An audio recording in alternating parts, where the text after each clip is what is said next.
Hello everyone, আজ হচ্ছে গণেশ চতুর্থী। সবাইকে জানাই হ্যাপি গণেশ চতুর্থী। আজকে আমাদের বাড়িতে পুজো ছিল, তো আমি এখানে সমস্ত পুজোর জোগাড় করে নিয়েছিলাম। সকালবেলা স্নান করে তারপরে আমাদের বাড়িতে যে গণেশ ঠাকুরের মূর্তি রয়েছেন, তো সেই মূর্তির অভিষেক করে নিয়েছিলাম। তারপরে এখানে দুব্বগুলো বেছে ফুল টুল সমস্ত কিছু রেডি করে নিচ্ছিলাম, যেহেতু একটার মধ্যে আমাকে পুজো করতে হবে সেই কারণে, কারণ পুজো করাবার দোকানেও যার ছিল। তো এখানে আমি গণেশ ঠাকুরকে অভিষেক করে নিয়েছিলাম, দুধ ঘি মধু গঙ্গা জল দিয়ে ভালো করে স্নান করিয়ে নিলাম। তারপর এখানে ঋদ্ধিমাতা ও সিদ্ধিমাতাকেও আমি শোনে বসিয়ে নিলাম গণেশ ঠাকুরের পাশে।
আমি এখানে ঘট বসিয়ে নিলাম। আমি আমার মনের মতন করে ভগবানকে পুজো করেছি।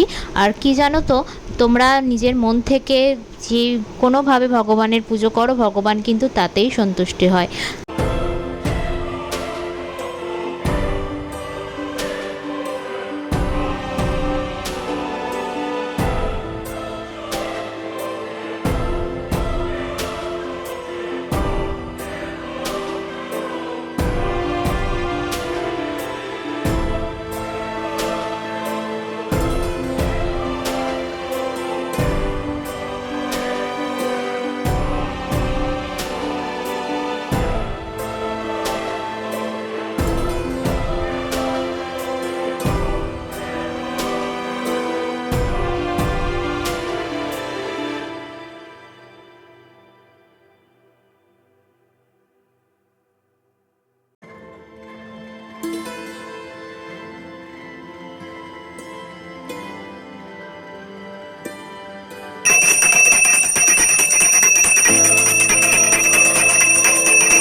আমি লুচি আর পায়েস বানিয়ে দিয়েছিলাম গণেশ ঠাকুরকে, আর তার সাথে মোদক আর লাড্ডু তো ভীষণই প্রিয়, আর পায়েসও কিন্তু গণেশ ঠাকুরের ভীষণ প্রিয়।